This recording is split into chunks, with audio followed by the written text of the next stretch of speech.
Viewers, ever since Israel invoked its right to respond to the terror attack it has endured on October 7th, the country is subject to a backlash. There has been a worrying spike in Israelophobia around the world. Many Jews around the world are being villainized, and so are Israelis around the world who have nothing to do really with the situation that is obviously, viewers, and unfortunately playing out in Israel.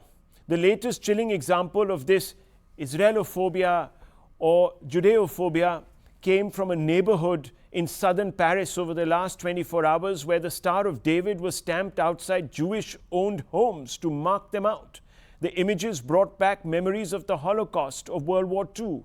In Germany, if you all remember, viewers, Jews were forced to wear armbands sporting the Star of David as a symbol of their pariah status. Those pictures from the middle of your screens should worry us all.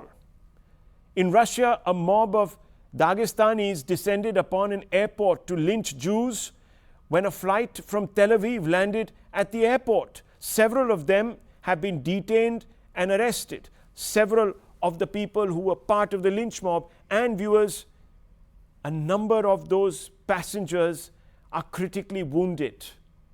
This is an inflection point. And to discuss this, we have with us a panel of very, very qualified experts. Dan Dillouz, member of the Israeli Knesset, Charlotte Littlewood, head of the UK-India desk at the ICfS, and Muhammad Najib, a Palestinian journalist and defense analyst. I want to first begin with you, Mr. Dillouz. Many people are saying that, look, at the end of the day, all of these are spontaneous marches, protests, etc., because there is palpable anger against Israel, the people there, because Israel has been complicit in undermining any effort at striving towards a long-term solution. It has ghettoized Gazans, and today is, well, in the name of retaliation, self-defense, is carrying out a pogrom of such. How do you respond to these charges? First of all, I think that these charges is completely ridiculous, but we also have to remember how this all started. This started with one of the most violent massacres that humanity has known, that was done by Hamas, a terrorist group that comes out of Gaza and that rules on all of Gaza. And this massacre was horrible, not only because of the number of people that got killed in that massacre, 1,400 people, but also because of the horrors that were done on that day. I'm talking about burning babies alive. Babies. Who burns babies alive? Those are evil people. Raping women while their husbands are watching, and then killing the husband and flaunting the women around. Abducting elderly without their medication. Those are horrors that show how evil the Hamas regime is. And there are times in history where humanity needs to be very clear. We don't need some political correctness and try to find the middle ground between two sides. We need to be very clear. There's good and there's evil. What Hamas did showed that Hamas is evil, just like the Nazis were evil in Second World War, just like ISIS is evil. The Hamas regime is evil. And Israel, on the other side, is a liberal democracy. It's not perfect. You can criticize a lot of things that Israel does, and that's okay. But Israel is a liberal democracy that is right now defending itself. It's trying to do everything it can in order to minimize civilian casualties on both sides, including warning Gaza residents and telling them to go south when it wants to attack the north. And it does everything it can in order to minimize civilian casualties, including targeting only military targets that Hamas uses.